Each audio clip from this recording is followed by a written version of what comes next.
कभी कभी जीवन में ऐसा लगता है कि सब कुछ तय है, जैसे किसी अदृश्य शक्ति ने पहले से सब लिख दिया है और हम बस उस लिखे हुए नाटक के किरदार हैं। पर क्या सच में ऐसा ही है? क्या मनुष्य केवल अपने भाग्य का गुलाम है? क्या उसकी कोई भूमिका नहीं है उस कहानी में जो उसके नाम से चल रही है? नहीं, ऐसा नहीं है। जो केवल प्रारब्ध पर विश्वास करता है वह अपनी आत्मा की शक्ति को अपमानित करता है, और जो पुरुषार्थ पर विश्वास करता है वह उस प्रारब्ध को भी झुका देता है जो उसके विरुद्ध खड़ा था। कभी किसी ने पूछा, भगवान अगर सब कुछ पहले से लिख चुके हैं तो हम क्यों मेहनत करें? उत्तर था, क्योंकि जो उन्होंने लिखा है वो उसी के लिए लिखा है जो प्रयास करता है। प्रारब्ध केवल मंच देता है, नाटक नहीं चलाता। आप ही निर्देशक हैं, आप ही कलाकार। अगर आप मंच पर बैठे रहेंगे तो भाग्य की पटकथा अधूरी रह जाएगी। आपके भीतर एक शक्ति है जो प्रारब्ध से भी बड़ी है, वह है आपका पुरुषार्थ। प्रारब्ध केवल आपके कर्मों का फल है, पर पुरुषार्थ वह शक्ति है जो कर्म को बदल देती है। प्रारब्ध एक नदी की धारा है, लेकिन पुरुषार्थ वह पत्थर है जो उस धारा को मोड़ देता है। देखिए, जो मनुष्य अपने भीतर के पुरुषार्थ को जगाता है वह अपनी नियति के विरुद्ध भी खड़ा हो सकता है, क्योंकि भाग्य तब तक ही बलवान है जब तक आप सोए हुए हैं। एक बार आप जाग गए तो भाग्य का कोई अर्थ नहीं रह जाता। प्रारब्ध आपको गिरा सकता है, लेकिन आपका पुरुषार्थ आपको वहीं से उठा सकता है। प्रारब्ध आपके रास्ते में कांटे बो सकता है, लेकिन पुरुषार्थ उन कांटों पर चलकर फूल बन जाता है। याद रखिए, जो व्यक्ति कहता है मेरे जीवन में जो लिखा है वही होगा, वह अपनी हार स्वीकार कर चुका है, और जो कहता है जो लिखा है उसे मैं फिर से लिखूंगा, वही विजेता है। ईश्वर भी उसी के साथ खड़ा होता है जो अपने भाग्य के आगे सिर नहीं झुकाता। आपको एक बात दिल से समझनी होगी, प्रारब्ध और पुरुषार्थ एक ही सिक्के के दो पहलू हैं। प्रारब्ध पुराना कर्म है और पुरुषार्थ वर्तमान कर्म, और यह वर्तमान ही भविष्य का प्रारब्ध बनाता है। तो अगर आज आपने पुरुषार्थ किया तो कल का प्रारब्ध आपका होगा। यही जीवन का रहस्य है। प्रारब्ध को पुरुषार्थ से काटा जा सकता है। अगर जीवन में रुकावटें हैं, दुख हैं, असफलताएं हैं, तो यह संकेत है कि आपका प्रारब्ध पुराना है लेकिन अवसर नया है। अब यह आप पर है कि आप उस पुराने कर्म की जंजीर को तोड़ते हैं या उसी में बंधे रह जाते हैं। जो मनुष्य कहता है मेरे बस में कुछ नहीं, वही अपने हाथों से अपनी हार लिखता है, और जो कहता है मैं बदल दूंगा जो मेरे विरुद्ध लिखा है, वह अपना भाग्य भी बदल देता है। भगवान ने हमें विचार दिया, विवेक दिया, कर्म की क्षमता दी। क्यों? ताकि हम केवल भक्त न बने बल्कि सह निर्माता बने। ईश्वर ने मनुष्य को इतना सक्षम बनाया है कि वह स्वयं अपना प्रारब्ध गढ़ सकता है। पर समस्या यह है कि अधिकतर लोग अपने ही जीवन के दास बन गए हैं। वे सोचते हैं कि जो हो रहा है वो होना ही था, और इसी सोच में उनकी शक्ति नष्ट हो जाती है। प्रारब्ध आपको दिशा देता है, लेकिन कदम आपका पुरुषार्थ तय करता है। ईश्वर ने आपको बीज दिया है, पर फल आपको ही बोना है। आप चाहे कितनी भी पूजा कर लें, अगर आप कर्म नहीं करेंगे तो ईश्वर भी कुछ नहीं कर सकता, क्योंकि भगवान न्याय प्रिय हैं। वो केवल उसी को फल देते हैं जो प्रयास करता है। तो आज आपसे एक सवाल है, क्या आप केवल प्रारब्ध में जीना चाहते हैं या अपने पुरुषार्थ से नया प्रारब्ध बनाना चाहते हैं? क्योंकि जो पुरुषार्थ करता है वही भाग्य का लेखक बनता है, और जो केवल रोता है वो भाग्य का पात्र। अगर आपकी जिंदगी में कुछ नहीं बदल रहा तो शायद आपने बदलने की कोशिश ही नहीं की। प्रारब्ध केवल उतना ही चलता है जितनी देर तक आप उसे चलने देते हैं। एक बार जब आप ठान लेते हैं कि अब और नहीं, तब से आपका पुरुषार्थ जन्म लेता है, और उसी क्षण से प्रारब्ध का प्रभाव टूटना शुरू हो जाता है। जिन्होंने इतिहास बनाया है उन्होंने प्रारब्ध पर भरोसा नहीं किया। उन्होंने कहा हम करेंगे, हम बदलेंगे, हम उठेंगे, और उठे भी, क्योंकि मनुष्य का आत्मबल ही सृष्टि की सबसे बड़ी ऊर्जा है। आप सोचिए, अगर भाग्य ही सब कुछ होता तो फिर भगवान ने हमें चेतना क्यों दी? उन्होंने हमें निर्णय लेने की शक्ति क्यों दी? उन्होंने हमें संघर्ष करने का साहस क्यों दिया? क्योंकि उन्हें पता था मनुष्य तब तक अधूरा रहेगा जब तक वह अपने भीतर के पुरुषार्थ को नहीं पहचानता।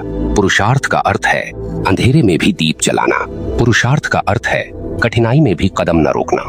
पुरुषार्थ का अर्थ है ईश्वर के न्याय में विश्वास रखते हुए अपना सर्वश्रेष्ठ देना, और जब आप अपना सर्वश्रेष्ठ देते हैं तब ईश्वर खुद आकर आपका साथ देते हैं।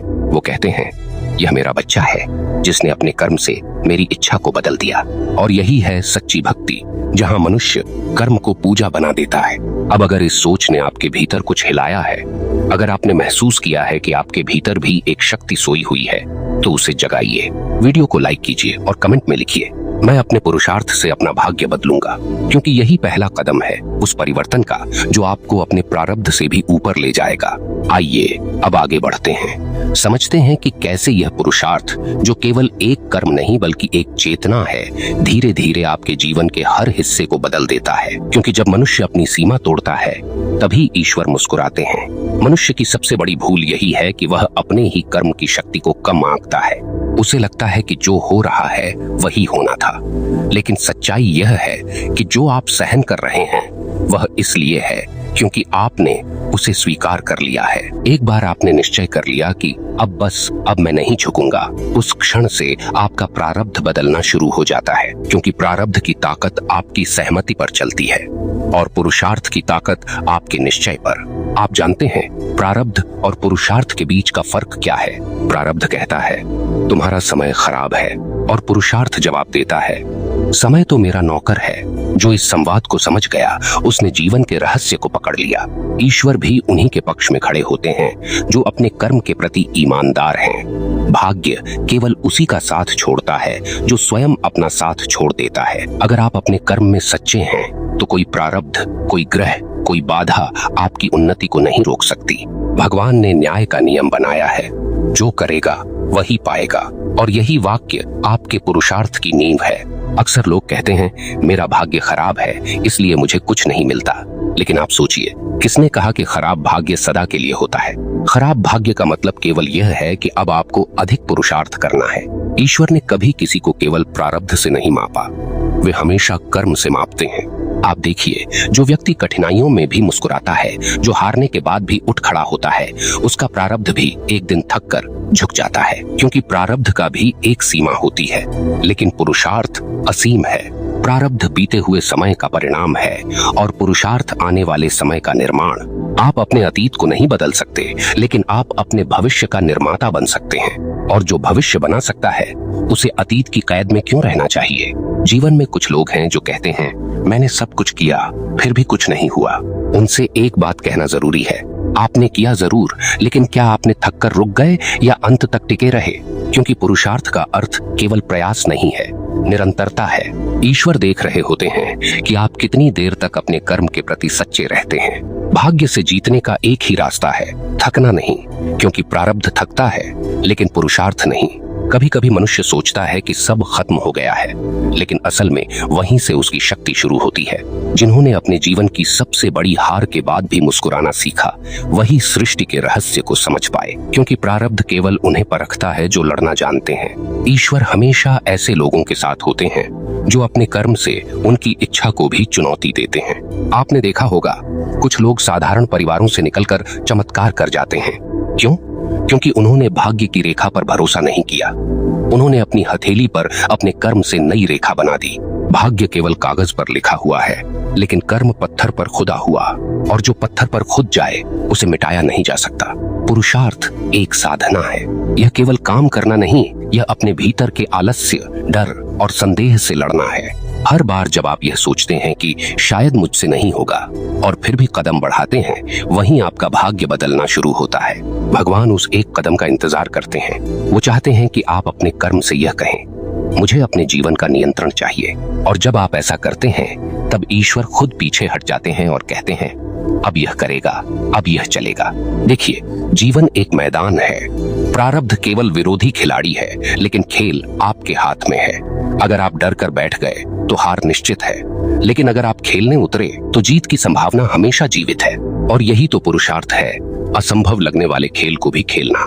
पुरुषार्थ का एक अद्भुत गुण यह है कि यह आपकी आत्मा को जागृत करता है। जब आप कर्म करते हैं तो आप केवल अपने जीवन को नहीं बदलते, आप अपनी चेतना को भी ऊंचा उठाते हैं। प्रारब्ध आपको बांधता है, लेकिन पुरुषार्थ आपको मुक्त करता है। ईश्वर ने मनुष्य को इसीलिए स्वतंत्र इच्छा दी है, ताकि वह केवल पुतला बनकर न जिए, बल्कि सृजनहार बने।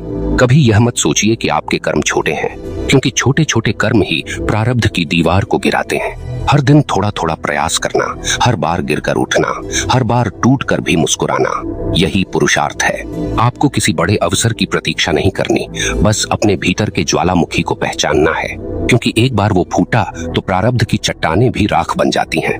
मनुष्य की सबसे बड़ी जीत तब होती है जब वह अपने भीतर यह कहता है, अब मैं बहाना नहीं दूंगा, क्योंकि बहाने वहीं जन्म लेते हैं जहां पुरुषार्थ मर जाता है। और जब पुरुषार्थ जीवित होता है तो भाग्य भी उसे सलाम करता है। आप यह समझिए, ईश्वर ने प्रारब्ध को अंतिम नहीं बनाया। उन्होंने कहा, तू कर्म कर, मैं परिणाम दूंगा। अब यह आप पर निर्भर है कि आप प्रारब्ध के परिणाम में जीना चाहते हैं या अपने पुरुषार्थ के फल में। आप अपने जीवन के हर हिस्से को बदल सकते हैं अगर आप अपने कर्म में दिव्यता भर दें। पुरुषार्थ का अर्थ है कर्म में भक्ति जोड़ देना। जब आपका कर्म भक्ति बन जाता है तब ईश्वर भी आपकी योजना का हिस्सा बन जाते हैं और तब प्रारब्ध का अस्तित्व खत्म हो जाता है। आप सोचिए, अगर ईश्वर ने सब पहले से तय कर दिया होता तो कर्म शब्द का अर्थ ही क्या रह जाता। उन्होंने आपको कर्म करने की स्वतंत्रता दी ताकि आप यह सिद्ध कर सकें कि आप केवल उनकी रचना नहीं, उनकी योजना का जीवंत प्रमाण हैं।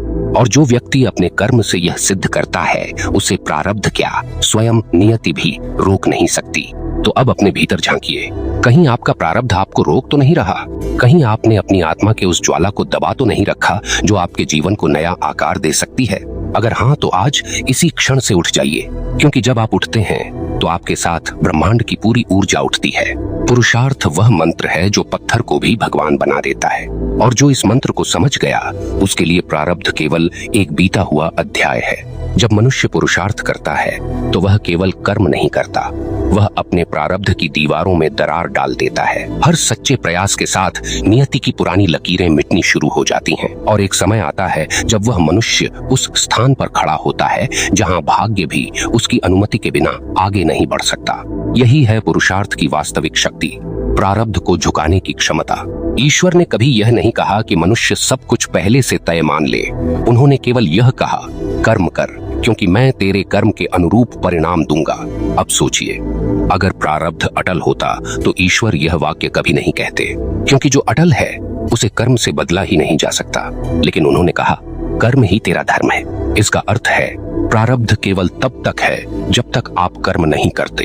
एक बार जब आप कर्म करना शुरू करते हैं तो प्रारब्ध पीछे हट जाता है, क्योंकि उसकी जगह आपका पुरुषार्थ ले लेता है। जो पुरुषार्थी होता है वह परिस्थितियों से नहीं डरता। वह यह नहीं कहता कि मेरे सितारे खराब हैं।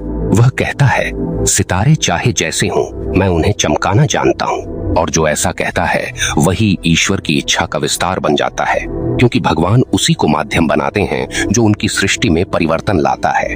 आप यह मत सोचिए कि पुरुषार्थ केवल भौतिक सफलता के लिए है।